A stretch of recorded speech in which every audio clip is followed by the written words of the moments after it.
انسان کی عبادت کی برکت دنیا اور آخرت میں اس کی اولاد کو ملتی ہے، کیونکہ وہ ان کے بارے میں شفاعت کرتا ہے. اس کی اولاد کے جنت میں بھی درجے بلند کیے جائیں گے تاکہ انسان اپنی اولاد سے آنکھوں کی ٹھنڈک پائے. قرآن مجید میں آتا ہے نا کہ ہم ان کی اولاد کو بھی ان سے ملا دیں گے، الحقنا بہم ذریتہم. کیونکہ انسان اس وقت خوش ہوتا ہے جب اس کے بچے، اس کی اولاد اس کے ساتھ ہو کسی بھی خوشی کے مقام پر. لیکن یہاں جو اصول ہے وہ یہ ہے کہ والدین کی نیکی کا اولاد کو لازمی فائدہ ملتا ہے. پیرنٹنگ کا ایک بہت بڑا اصول، بچوں کو نیک دیکھنا چاہتے ہیں خود نیک بن جائیں. بچے آپ کے طریقے پہ چلیں گے اور آپ کی نیکی کے اثرات ان تک پہنچیں گے. تو جب بچے ستائیں، جب بچے پریشان کریں، نیک راستے پر نہ آئے تو دیکھیں ہم نے تو اس عمر میں کوئی غلط کام نہیں کیے، ان پہ توبہ کریں. یا پھر یہ کہ آج میری زندگی میں تو کوئی ایسی چیز نہیں کہ جو میں اللہ کی نافرمانی کی کر رہی ہوں. کیونکہ جب انسان اللہ کی نافرمانی کرتا ہے تو اللہ سبحانہ وتعالیٰ ان لوگوں کو جو اس کے ماتحت ہوتے ہیں اس کا نافرمان کر دیتا ہے. اور اگر انسان نیک ہوتا ہے تو صرف زندگی میں نہیں، مرنے کے بعد بھی اس کی اولاد کی حفاظت کی جاتی ہے. کسی کا کہنا ہے کہ جب بھی میں کسی سلجھے ہوئے نوجوان کو دیکھتا ہوں، خوشحال انسان کو، تو مجھے یقین ہو جاتا ہے کہ ضرور اس کا باپ صالح اور نیک ہوگا. کیونکہ قرآن مجید میں آتا ہے وَكَانَ أَبُوهُمَا صَالِحًا، کہ ان کا باپ نیک آدمی تھا. تو باپ جب نیک ہوتا ہے تو اولاد کو دنیا میں بھی اس کا فائدہ ہوتا ہے. ڈاکٹر نبیل عوضی کہتے ہیں کہ جب مجھے نوافل کی ادائیگی میں سستی اور کاہلی ہونے لگتی ہے، یعنی میں ذرا سست پڑ جاتا ہوں، نفل چھوڑ دیتا ہوں، تو مجھے میرے بیٹے اور دنیا کی پریشانیاں یاد آ جاتی ہیں کہ کہیں نوافل کی ادائیگی میں میری سستی اور کاہلی میری اولاد کی پریشانیوں کا سبب نہ بنے. یعنی اگر میں نے عبادت میں کوتاہی کی تو کہیں ایسا نہ ہو کہ اس کا وبال میرے بچوں پر بھی پڑے.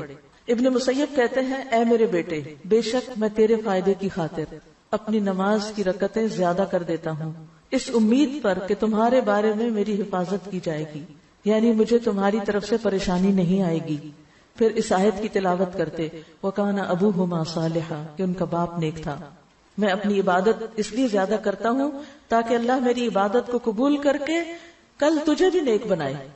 عبداللہ بن مسعود رضی اللہ عنہ جب رات میں نوافل ادا کرتے تو اپنے چھوٹے بچے کو سویا ہوا دیکھ کر کہتے من اجلک یا بنیا، اے میرے بیٹے یہ تیرے مستقبل کے لیے ہے.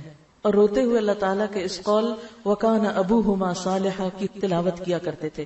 یعنی یہ چیز ان کو موٹیویٹ کرتی تھی کہ اپنے بچوں کی خاطر میں خود نیک بن جاؤں.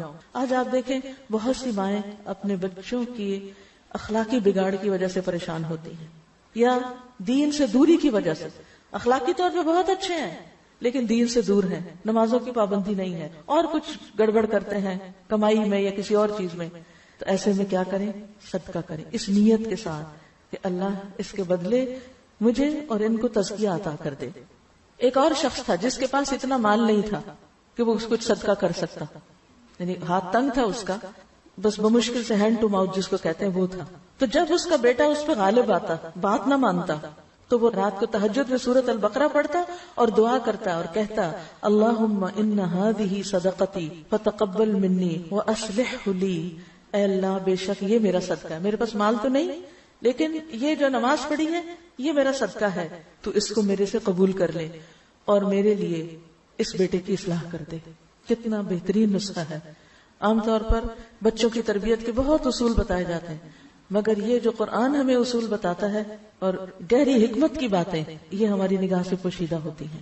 تو جب بچوں کی طرف سے پریشان ہو تو صدقہ کر کے ساتھ دعا کریں، اس نیت کے ساتھ صدقہ کریں اور دوسرے بچوں کے ساتھ خیر و بھلائی کے کام کریں، انشاءاللہ آپ کی اولاد کو بھی اللہ سدھار دے گا. اسی طرح ایک شخص تھا کہ جب اس کا کوئی بیٹا اخلاقی طور پر بگڑ جاتا، یعنی کوئی غلط کام کرتا، تو وہ شخص صدقہ کرتا، لوگوں کو کھانا کھلاتا اور کہتا خذ من اموالہم صدقۃ تطہرہم وتزکیہم بہا، کہ ان کے مالوں میں سے صدقہ لیجئے، اس کے ساتھ آپ انہیں پاک کریں اور انہیں صاف کریں. تو گویا صدقہ جو ہے وہ انسان کے گناہوں کا کفارہ بنتا ہے. اللہ کے راستے میں دینا، بخل سے نکلنا انسان کو خود بھی فائدہ دیتا ہے اور اولاد کی بھی بھلائی کا ذریعہ بنتا ہے. اور اس میں شاید پہلے بھی کبھی ذکر کیا میں نے کہ میرے تفسیر کے استاد تھے، وہ کہا کرتے تھے کہ جب میرے پاس کوئی خاتون آ کے یہ کہتی ہے کہ مجھے کوئی دعا بتائیں، میرا بچہ کھانا نہیں کھاتا، چھوٹے بچے جیسے تنگ کرتے ہیں نا، تو میں ہمیشہ انہیں کہتا ہوں کسی غریب کے بچے کو کھلاؤ تمہارا بچہ خود ہی کھانے لگے گا. تمہارا بچہ نہیں پڑھ رہا، کسی اور کے بچے کو پڑھاؤ. یعنی جہاں دیکھو کہ کمی ہے جس راستے میں، وہ دوسروں کے ساتھ بھلائی شروع کر دو. جب تم دوسروں کے ساتھ خیر اور بھلائی کرو گے، کسی اور کے لیے سوچو گے. اور دور جانے کی ضرورت نہیں. اپنے ہی گھر میں بچے ہوتے ہیں، اپنے نہیں تو اپنے بہن بھائیوں کے، دیورانی جٹھانی کے، اور بچے تو سب معصوم ہوتے ہیں نا.